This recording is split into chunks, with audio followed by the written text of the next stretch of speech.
Bonjour à tous les Capricornes, c'est le mois du départ de Pluton, départ qui sera provisoire puisque Pluton reviendra au mois de juin. Puis la Lune vous rendra aussi visite en milieu de mois, pendant que Saturne passera du Verseau au Poisson et que Mars ira des Gémeaux au Cancer. Alors jusqu'au 23 mars, Pluton restera dans votre signe, puis il vous abandonnera quelques mois avant de revenir, mais son retour restera tout autant provisoire. Alors il va stationner dans le 29e degré de votre signe, et avant de partir, il vous soufflera une énergie renaissante qui vous accompagnera tout au long du mois. Alors certes, pour certains Capricornes, son départ va ôter certains blocages qui pouvaient vous empêcher d'avancer, mais d'une façon générale, Pluton exprime la renaissance après les transformations, ce qui devrait vous être salutaire.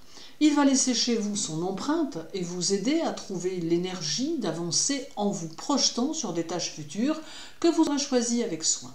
Vous saurez utiliser vos expériences passées, qu'elles soient de cette vie ou de vie antérieure, et les mettre à profit pour vous fixer des buts à atteindre qui correspondront à vos désirs profonds. Pluton va aussi vous permettre de vous découvrir de nouveaux talents ou de nouvelles capacités dont vous n'aviez peut-être pas supposé l'existence. Le 16, la Lune arrivera chez vous pour 2 jours et elle aura tendance à drainer une légère vague de pessimisme qui vous fera plonger dans de nombreuses réflexions qui pourront concerner à peu près tout. Il faut ici que vous fassiez très attention de ne pas vous laisser emporter par ce courant lunaire qui pourra se révéler puissant et qui pourrait vous entraîner, bien malgré vous, dans 2 journées d'inquiétude et de sensibilité exacerbée.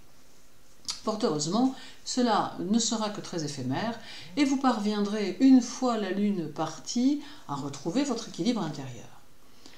Votre maître Saturne parcourra le dernier degré du Verseau et le 7 à 13h35, il passera en Poisson. Il va avoir tendance à vous faire vivre les émotions de façon très intérieure et vous poussera même à rechercher de nombreux moments de solitude. C'est pour vous une phase très introspective qui s'annonce et qui va vous permettre de vous découvrir davantage, vous aidant ainsi à apporter des transformations dans votre vie. Néanmoins, Saturne en Poisson génère beaucoup de passivité, or il vous faudra vous montrer plus conquérant, plus déterminé si vous voulez contrecarrer ce type d'énergie. Tout en même temps, il va vous aider à bien mieux cerner les autres et vous permettre d'avoir, sur certaines situations, un coup d'avance, tant vous serez capable de comprendre les stratégies mises en place et les situations du moment. Il faut aussi ici garder les pieds sur terre en toutes circonstances, car les énergies des poissons portent Saturne vers des idées qui pourraient être irréalisables, que vous pourriez avoir ou que l'on pourrait vous suggérer. À noter également que certains Capricornes pourront rencontrer des facilités à écrire des vers ou à faire de la musique, tant les énergies leur seront favorables. Il y aura aussi le passage de Mars des Gémeaux au Cancer, passage qui s'effectuera le 25 à 11h46 et qui va apporter ici une teinte plus exclusive. Jusqu'au 25, il y aura une énergie très tournée vers les autres et plus de communication. Puis, dès le 25, la tendance semble s'inverser un peu et faire en sorte que vos élans vers les autres soient en fonction de vos ressentis.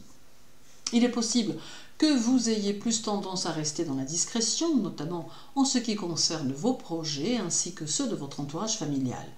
Vous serez aussi plus dur avec ceux que vous n'appréciez pas. Il y aura aussi plus de projets personnels et vous aurez tendance à vous projeter sur votre lieu de vie ayant le désir de le rendre agréable et plus conforme à vos aspirations. Certains Capricornes pourront même d'ailleurs ici envisager quelques travaux de rénovation ou quelques prêts bancaires pour accéder à la propriété ou toute chose similaire. C'est donc des énergies qui vont vous orienter vers votre bien-être et celui de votre famille.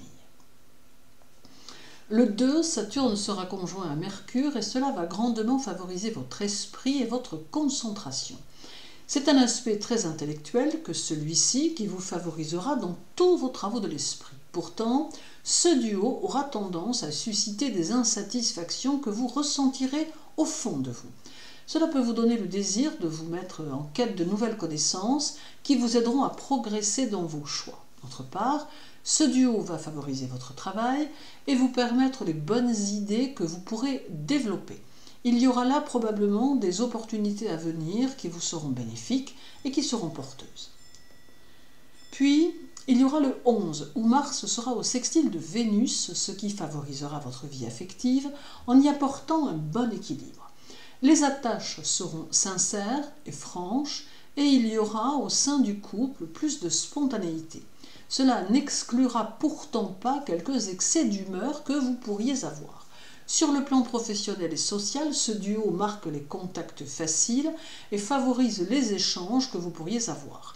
Vous aurez tendance à prendre beaucoup d'initiatives et votre ambition vous aidera à construire vos projets. Le 14 mars sera au carré de Neptune, vous rendant plus émotif ou émotive. Vous serez par instant dans une certaine impulsivité qui pourra vous conduire à quelques erreurs de jugement dont il serait souhaitable de vous garder. Pour positiver ce carré, il est important de ne pas se laisser prendre par Neptune et de bien garder les pieds sur terre. Il vous faudra faire appel à tout votre bon sens et au besoin ne pas hésiter à solliciter les personnes qui vous entourent qui pourraient être de bons conseils. D'autre part, ce carré demande de surveiller sa santé et de ne pas user ou abuser de médicaments ou d'alcool, car cela pourrait vous être préjudiciable. Neptune a toujours tendance à pousser aux excès, mais la période n'y est guère propice. Viendra encore le 17 où Saturne sera au sextile de Vénus et cela peut apporter plusieurs tendances. Il peut y avoir pour certains Capricornes une rencontre amoureuse. Pour d'autres, ce peut être une période de stabilité affective qui s'annonce et qui favorisera les projets à deux. Pour d'autres encore, ce sextile peut permettre de se libérer d'une relation qui ne convient plus et qui libère. Alors bien évidemment, cela sera en fonction des circonstances de votre vie. D'autre part, ce sextile va s'avérer très constructif et fortifiera les structures de l'ensemble de vos projets, tant personnels que professionnels. Il y aura également le 19 où Saturne sera conjoint à la Lune apportant de l'inattendu et du baroque en amour. Alors ici, les émotions seront importantes mais réservées et vos amours prendront des teintes inhabituelles tant il pourrait y avoir une part de mystère qui se manifestera. Les situations pourront parfois sortir de l'ordinaire et les événements seront plus irrationnels que d'habitude, de quoi apporter une note nouvelle à votre vie amoureuse. Et terminons avec le 30 où Saturne sera au trigone de Mars, apportant des actions maîtrisées et beaucoup de courage dans les situations. Votre esprit de décision sera plus important et vous aurez une forte tendance aux initiatives de toutes sortes. Montrez-vous persévérant car à terme, vous pourrez constater que cela paiera. Alors en somme, ce mois de mars sera tout en émotion et en décision, de quoi vous aider à avancer vers vos objectifs avec détermination et dynamisme, même si parfois vous vous sentirez quelque peu démuni par certaines situations. Alors merci de votre intérêt pour mes vidéos, je vous invite à vous abonner et à activer la cloche si vous le désirez. Je vous souhaite un tonique mois de mars, prenez soin de vous et de ce qui compte pour vous.